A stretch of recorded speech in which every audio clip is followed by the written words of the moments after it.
हिंदुस्तान में अलग अलग प्रदेश हैं, अलग भाषाएं हैं, अलग इतिहास है, हिस्ट्री है, कल्चर है, और हर जगह का अपना एक प्रकार से एक यूनिक कैरेक्टरिस्टिक होता है। आज हिंदुस्तान के चुनाव में दो विचारधाराओं के बीच लड़ाई हो रही है।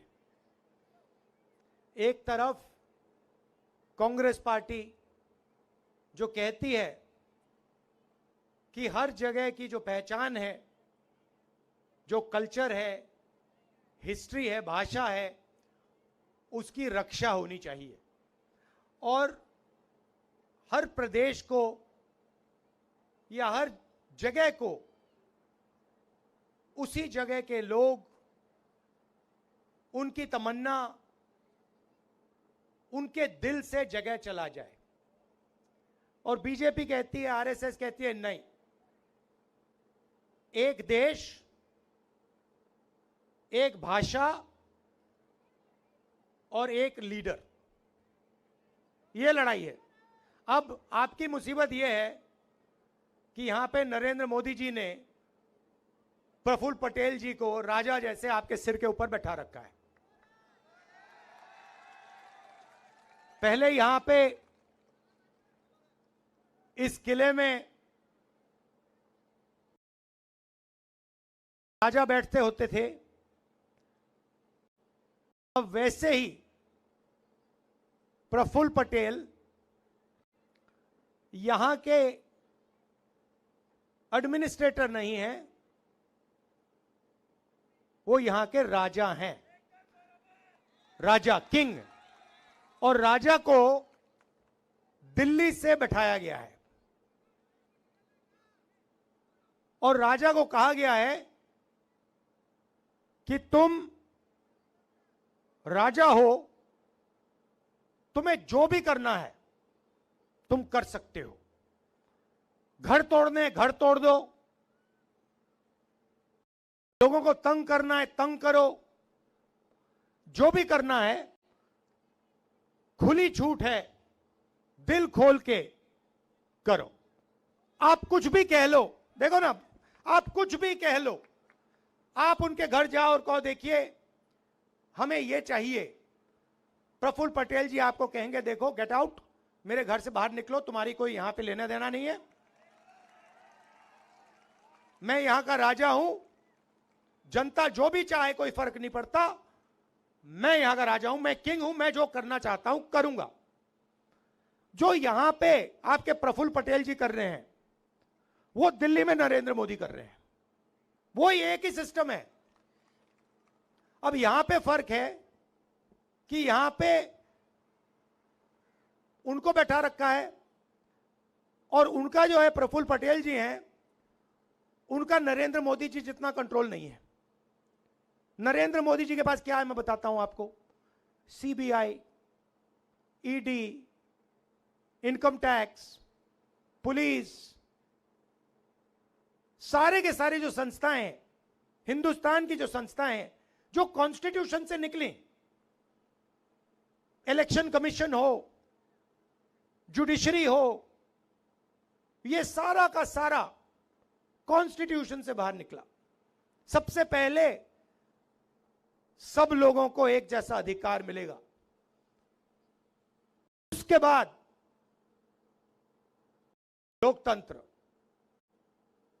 अलग अलग इंस्टीट्यूशंस, वो सारे के सारे कॉन्स्टिट्यूशन से बाहर निकले। कॉन्स्टिट्यूशन नींव थी, बीज था, और उसमें से ये चीजें निकली। अब ये लोग चाहते हैं कि इसको नष्ट किया जाए, लोकतंत्र को खत्म किया जाए, ये जो अलग अलग संस्थाएं हैं इनको खत्म किया जाए और आरएसएस और बीजेपी के राजाओं को देश के राजा बना दिया जाए। अब देखिए, आप मैं आपको बताता हूं, देखो, आप वाइस चांसलर्स की लिस्ट निकालो। हिंदुस्तान की जो शिक्षा का सिस्टम है उसमें आप वाइस चांसलर्स की लिस्ट निकालो। सारे के सारे सारे के सारे आरएसएस के आदमी हैं, उनको शिक्षा के बारे में कुछ नहीं मालूम। कर सारों को यूनिवर्सिटीज में सारे आरएसएस के राजा बैठा दिए। तो यह काम किया जा रहा है और इससे नुकसान आपका होगा। आपको तो मालूम है, आपको तो शायद बताने की भी जरूरत नहीं है, क्योंकि आपको मालूम है कि भैया ये प्रफुल्ल पटेल जो राजा बैठा है, जो यहां पे पहले 70 साल 80 साल पहले जो होता था आज हो रहा है। अगर मैं ये देश को समझाने की कोशिश कर रहा हूं कि भैया ये प्रफुल्ल पटेल इन्होंने यहां बैठा रखे हैं, बाकी देश में भी ये यही करने जा रहे हैं। आज आरएसएस के जो चीफ है उनका बयान आता है कि हम रिजर्वेशन के खिलाफ नहीं है।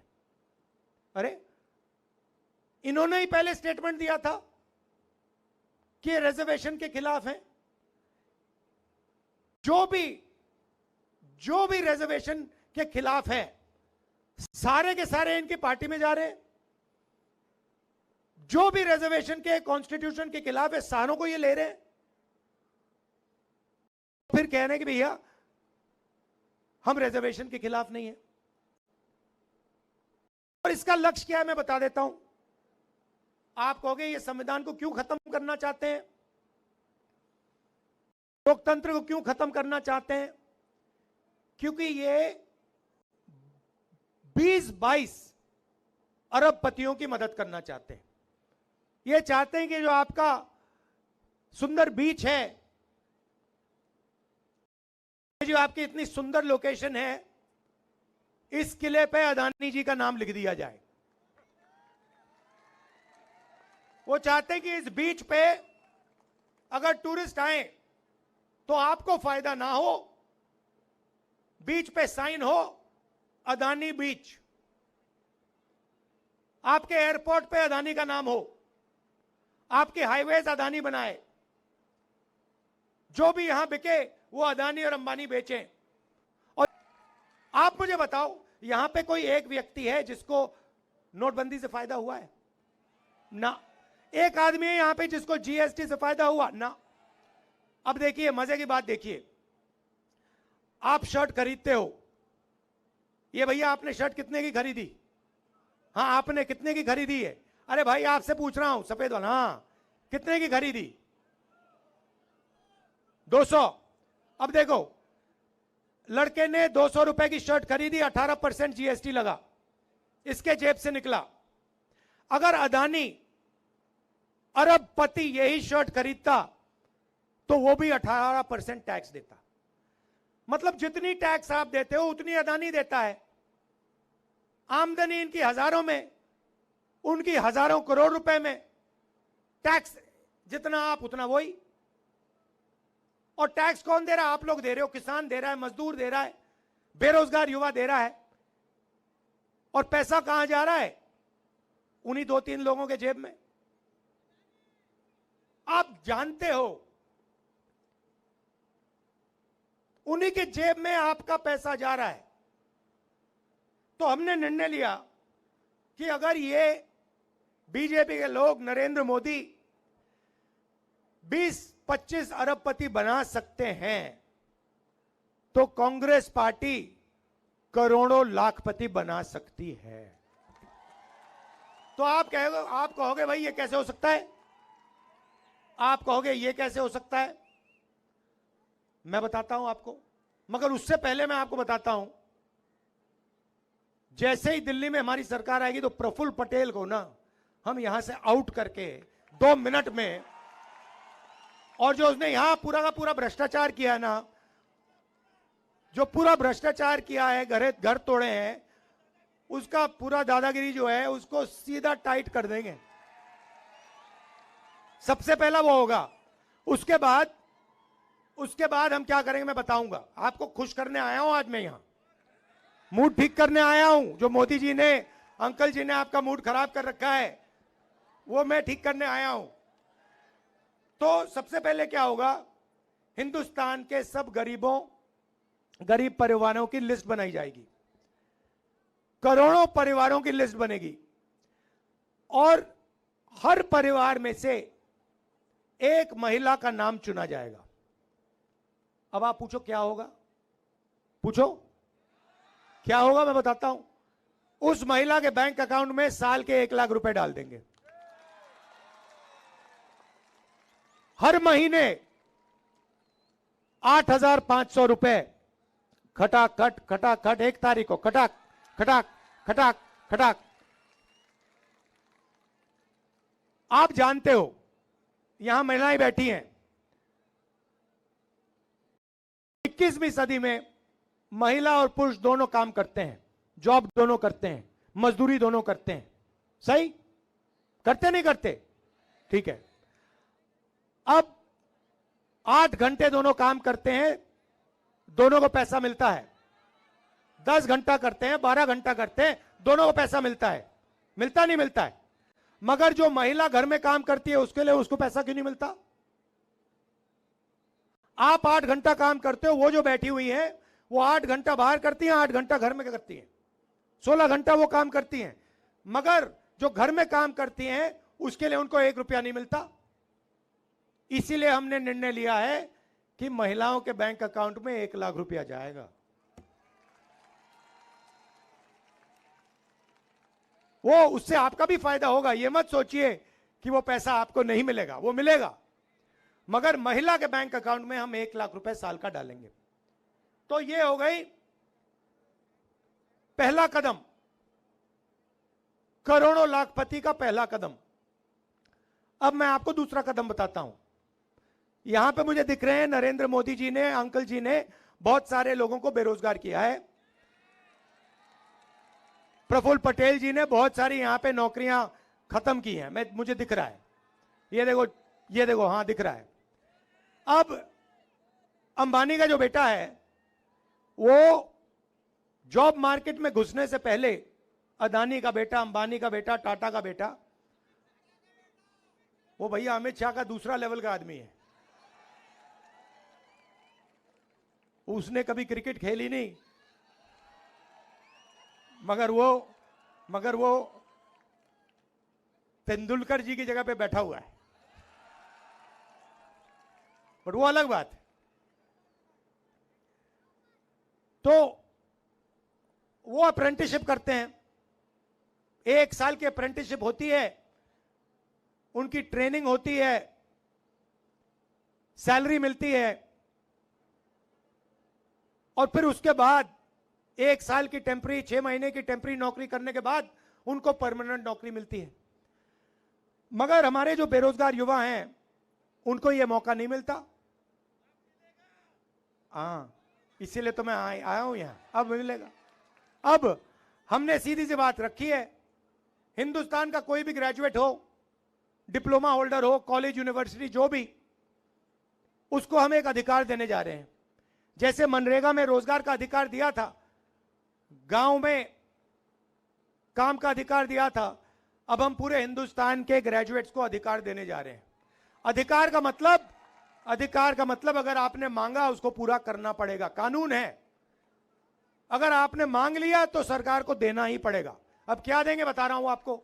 अप्रेंटिसशिप मिलेगी, 1 साल की अप्रेंटिसशिप होगी, प्राइवेट सेक्टर में, पब्लिक सेक्टर में, सरकारी ऑफिसेज में, सरकारी अस्पतालों में 1 साल की पहली नौकरी पक्की। पहली नौकरी पक्की मतलब कोई भी बेरोजगार युवा, ग्रेजुएट कह सकता है, भैया हाथ उठा के कह सकता है मुझे अपना अधिकार चाहिए। जैसे ही वो कहेगा, सरकार कहेगी इधर आओ, चलो ये लो, इस प्राइवेट कंपनी में तुम्हें 1 साल की नौकरी मिल रही है, उसमें तुम्हारी ट्रेनिंग होगी, 1 लाख रुपए तुम्हारे बैंक अकाउंट में 1 साल में घुसेंगे, 8,500 रुपए महीने के, लो खत्म। और करोड़ों युवाओं को यह फैसिलिटी दी जाएगी। तो एक तरफ महिलाओं को 1 लाख रुपए साल के, 8,500 महीने के, और दूसरी तरफ बेरोजगार युवाओं को ट्रेनिंग और महीने के 8,500 रुपए, साल के 1 लाख रुपए। ये हो गए करोड़ों लाखपति बन गए। अब किसान कहेंगे भैया देखो, हमें महालक्ष्मी योजना जो महिलाओं का पैसा है उससे फायदा होगा, हमारे बेटियों को अप्रेंटिसशिप मिलेगी, ये तो सब ठीक है, बेटियों को अप्रेंटिसशिप मिलेगी, मगर हमारे लिए आप क्या करने जा रहे हो? तो किसानों से मैं कहना चाहता हूं, नरेंद्र मोदी जी ने अदानी जैसे लोगों का कर्जा माफ किया, सरकार बनते ही तुम्हारा कर्जा माफ हो जाएगा, किसानों का कर्जा माफ हो जाएगा। और अलग अलग प्रोडक्ट्स के लिए सब लोगों को सही दाम मिलता है। कोई गाड़ी बनाता है उसे सही रेट मिलता है, कोई टूथपेस्ट बनाता है उसे सही रेट मिलता है, मगर किसान दिन भर काम करता है, खून पसीना देता है, उसको सही रेट नहीं मिलता, कभी नहीं मिलता। हर किसान जानता है जब उसको धान बेचना होता है, शुगर केन बेचना होता है, गेहूं बेचना होता है, एक्सपोर्ट पॉलिसी बदल दी जाती है, कुछ ना कुछ हो जाता है, उसे सही रेट नहीं मिलता। तो इसीलिए हमने कानून बनाया है, जैसे ही सरकार आएगी, कानूनी गारंटीड किसान के लिए मिनिमम सपोर्ट प्राइस कानून बना देंगे कि इस रेट से कम किसान को धान के लिए, शुगर केन के लिए नहीं दिया जा सकता। और अगर किसी ने दिया तो कानूनी कार्रवाई शुरू। मजदूर बचे, मनरेगा के मजदूर, आंगनवाड़ी आशा का जो काम करती हैं वो बचे। मनरेगा आजकल 200 रुपए 250 रुपए मिल रहा है, हम मनरेगा को 400 रुपए करने जा रहे हैं। और जो आशा और आंगनवाड़ी महिलाओं को आज मिल रहा है उसको हम दुगना कर देंगे। तो मैं आपसे बस ये कहने आया हूं कि जो आपका इतिहास है, आपकी हिस्ट्री है, आपका कल्चर है, उसकी रक्षा होनी चाहिए। और उसकी रक्षा प्रफुल्ल पटेल नहीं कर सकता, आप ही कर सकते हो। आपको अधिकार मिलना चाहिए, आपको ही अपना सिस्टम चलाना चाहिए। यह नहीं कि आपके ऊपर किसी को बैठा दिया और वो राजा जैसे आप पर राज कर रहा है, पहली बात। दूसरी बात, अगर ये लोग 22-25 लोगों को अरबों रुपए दे सकते हैं, तो मैं आपको गारंटी करके कह रहा हूं, यहां खड़े होकर कह रहा हूं, जितने पैसे इन्होंने 22-25 लोग को दिए ना, हम लाखों लोगों को, करोड़ों लोगों को देने जा रहे हैं। आपने 10 साल 20-25 लोगों का काम किया, अब हम अगले 10 साल जितना पैसा आपने उनको दिया, उतना ही पैसा हम किसानों को, मजदूरों को, गरीबों को, बेरोजगार युवाओं को, माताएं बहनों को देने जा रहे हैं।